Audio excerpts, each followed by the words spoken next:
ही आना चाहिए, क्योंकि फर्स्ट एड के तौर पर ही काम करना है, डॉक्टर के तौर पर नहीं, क्योंकि we are only a first aider not a doctor. मौके पर जब हम फर्स्ट एड देंगे तो वो कैसे देंगे वो आपको मैं बताऊंगा।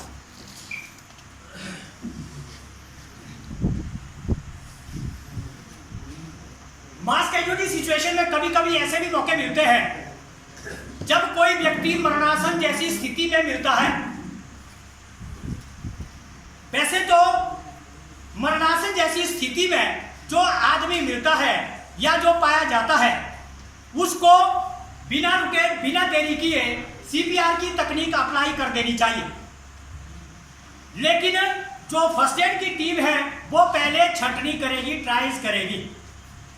यानी मान लो 10 विक्टिम है, किस विक्टिम को सबसे पहले निकालना है तो वहां पर टैग लगाएगी, वो टैगिंग करेगी। वो सबसे पहला रेड टैग, जो लाल टैग है, वो जिसको डॉक्टरी सहायता की अति आवश्यकता है, यानी अति सीरियस जो व्यक्ति पाया गया जिसको सबसे पहले रेस्क्यू किया जाना है, उसको रेड टैग की श्रेणी में आंका गया है या रेड टैग की श्रेणी में रखा जाता है।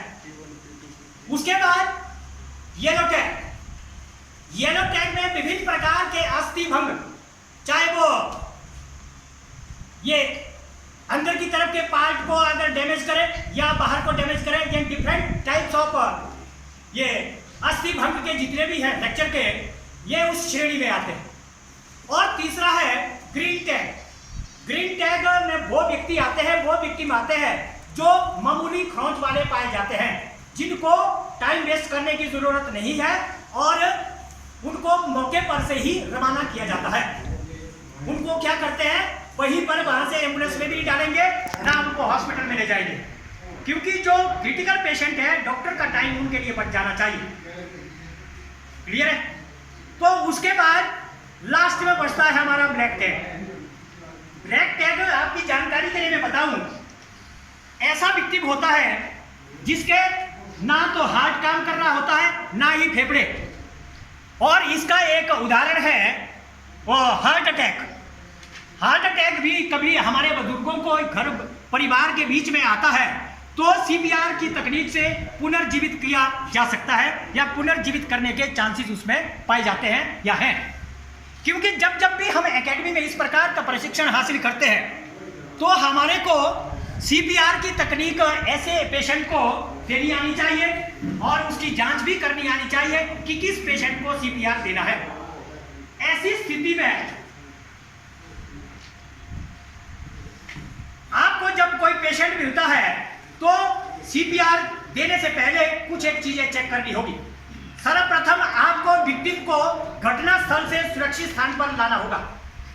क्या करना है, घटना स्थल से जहां ये जख्मी हुआ है वहां से कहां लाना है, सुरक्षित जगह में। सुरक्षित जगह में लाने से पहले उस जगह का चुनाव भी सरासरी तौर पर करना होगा। वो क्या होगा कि सरफेस बिल्कुल प्लेन होना चाहिए, उस पर अपना हाथ गुजार कर ये चेक करें कि इसमें कील कांटा या पत्थर इत्यादि ना हो, क्योंकि जब हम इसको लेटाएंगे तो वो बीच में उसको परेशान ना करे। और उसके बाद सीपीआर मैंने बताया है आपको कि उसी व्यक्ति को दिया जाएगा जिसका ना तो हार्ट काम कर रहा है और ना ही फेफड़े, यानी दोनों चीजें काम नहीं कर रही है साहब।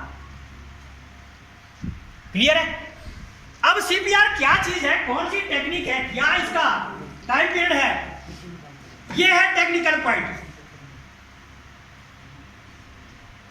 एक सीपीआर की पूरी प्रक्रिया 5 साइकिल में पूरी की जाती है। सबसे पहले यह याद होना चाहिए, एक सीपीआर की प्रक्रिया 5 साइकिल में पूरी की जाएगी तब एक सीपीआर माना जाएगा।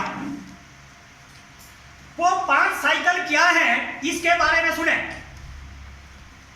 पहला साइकिल 30 बार हार्ट के ऊपर दबाव डालना और 2 बार उसको बनावटी सांस देना, एक साइकिल। दूसरे में भी वैसा ही 30 बार छाती के ऊपर दबाव डालना और 2 बार बनावटी सांस देना, ये प्रक्रिया 5 बार पूरी होने पर एक सीपीआर की प्रक्रिया पूरी मानी जाती है। यहां तक क्लियर है साहिबान, सभी को क्लियर है? अब ये है और टेक्निकल बात कि एक प्रक्रिया यानी एक सीपीआर को पूरा करने का टाइम ओनली 2 मिनट्स होगा। कितना? 2 मिनट में 5 साइकिल की जो कार्रवाई है ये पूरी हो जानी चाहिए, तभी सीपीआर कारगर माना जाएगा, अन्यथा उसका कोई फायदा नहीं है, वेस्ट ऑफ टाइम।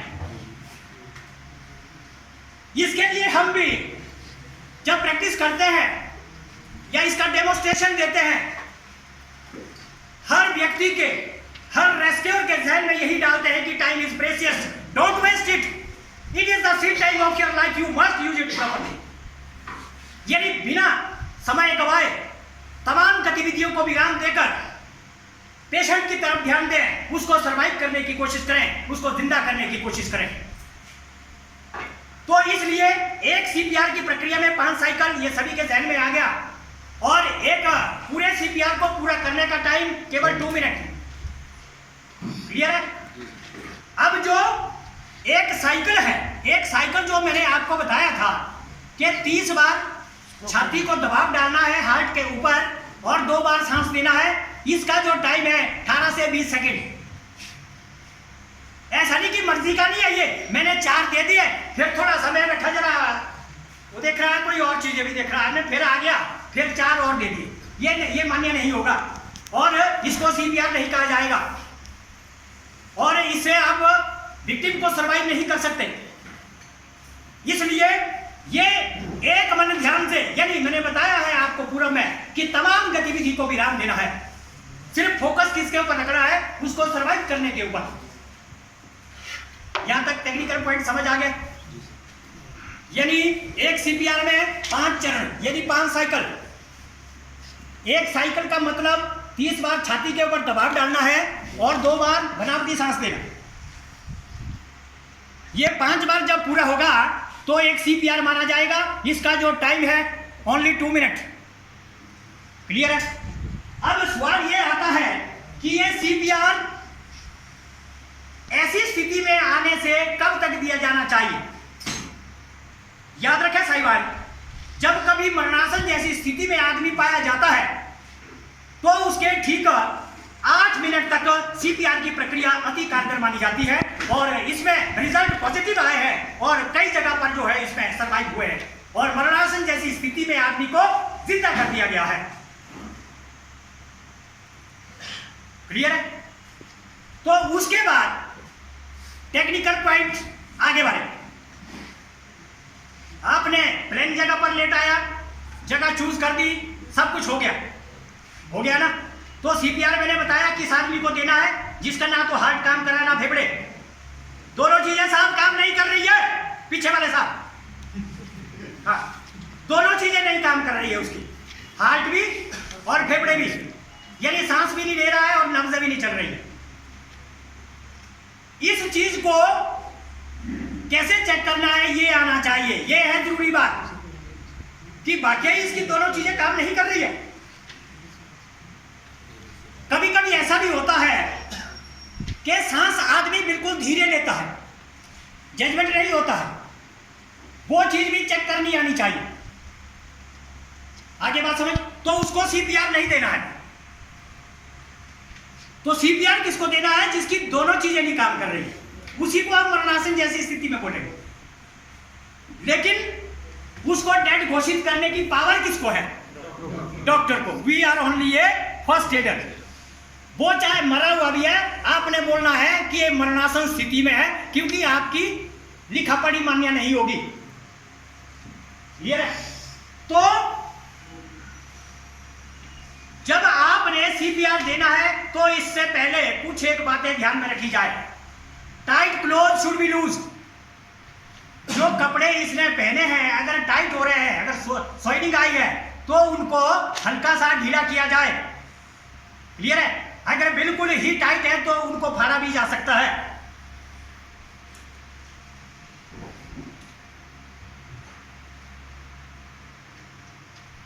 क्लियर? तो अब सबसे पहले चेक करेंगे हम सीपीआर देने के लिए रिस्पॉन्स। क्या ये मेरी बात को सुन रहा है या नहीं। रिस्पॉन्स चेक करने का तरीका याद रखा साहिबान, सीपीआर को कारगर तरीके से देने के लिए मानव को 3 कैटेगरी में बांटा गया है, एक न्यूबॉर्न बेबी, एक चाइल्ड और एक अडल्ट। ठीक है, तो अभी जो मैं आपको ये नमूना बता रहा हूं ये अडल्ट के लिए बता रहा हूं, इसके बाद इसके साथ साथ ही चाइल्ड और न्यूबॉर्न बेबी के लिए भी मैं बताऊंगा। क्लियर है। तो कपड़ों को मैंने ढीला कर दिया,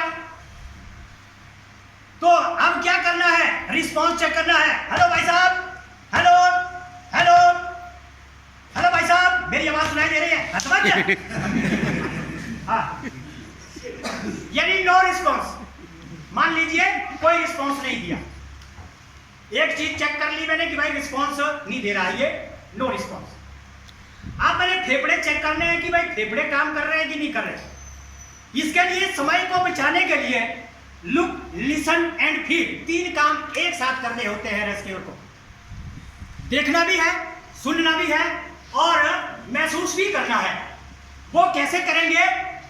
सबसे पहले हेड टिल चिन लिफ्ट, यानी बाएं हाथ की हथेली इनके माथे के ऊपर रखें और दाहिने हाथ की 2 उंगलियों से चिन को ऊपर करें। क्लियर है? इससे एयरवे भी क्लियर हो जाएगा। अगर आपको लगे कि कोई चीज इसमें अगर अटकी है या फंसी है तो उसको भी रिलीज किया जा सकता है। ये उसकी गिरी हुई पोजीशन पर डिपेंड करता है। मान लो सीधा गिरा है तो अंदर जाने का कोई मतलब नहीं, अगर मिट्टी के अंदर गिरा है तो कुछ हो सकता है। क्लियर है? तो जब ये किया तो एक ही बारी में लुक, लिसन एंड फील। ये देखिए, अपने दाहिने हाथ की हथेली छाती के डाउन पार्ट में लगाएं, अपना कान इसके नोज के पास लगाएं, अपनी निगाहें इस दाहिने हाथ की तरफ ले जाएं। कान सुनेंगे, अगर नाक से हल्का सांस लेता है तो कान शातिर होते हैं और उसको भनक लग जाती है कि कुछ हो रहा है। हाथ उससे भी ज्यादा शातिर है, ये पता लगाते हैं कि छाती रेज हो रही है नहीं हो रही है। अगर हो रही है तो उसको सीपीआर नहीं देना है, वो जिंदा है, उसको डॉक्टरी सहायता की जरूरत है। फोन दे अपना मेरा चार्जिंग है ना। और उसके बाद नजर से भी पता लगता है कि मेरा हाथ हिल रहा है या नहीं। यानी 3 चीजें मैंने एक साथ की, look, listen and feel. Clear? ये भी एब्सेंट हो गया जी, यानी हार्ट भी फ्रैक्शन, फेफड़े भी काम नहीं कर रहे हैं, यानी सांस भी नहीं ले रहा है, नो ब्रीदिंग या ब्रीदिंग एब्सेंट बोलते हैं इसको टेक्निकल भाषा में, ब्रीदिंग एब्सेंट या नो ब्रीदिंग। उसके बाद हार्ट चेक करने का तरीका याद रखें साहिबान, हार्ट को चेक करने के लिए किसी भी अन्य पल्स को ना चेक किया जाए, सिर्फ एक ही पल्स है जो हार्ट के सबसे नजदीक पाई जाती है, उसी पल्स को चेक किया जाए, उसको कहते हैं कैरोटिड पल्स। कौन सी पल्स? Carotid pulse. उसकी लोकेशन जब हमने हेड टिल चिन लिफ्ट किया, इसके कान के नीचे डाउन वाले पार्ट में दोनों साइड से इसको 2 उंगली से महसूस किया जाता है इस प्रकार से, और ये दोनों साइड पाई जाती है। याद रखें, कभी भी इसको दोनों साइड से एक साथ चेक ना करें, एक साइड से ही इसको चेक किया जाएगा। ये हार्ट के सबसे नजदीक पाई जाने वाली पल्स है, इसलिए इसको ही चेक किया जाएगा। इस रेडियल पल्स या ब्रिचल पल्स या पडल पल्स या फिमोरल पल्स का कोई काम इसमें नहीं किया जाएगा। और ये चीज भी एब्सेंट पाई गई। क्लियर?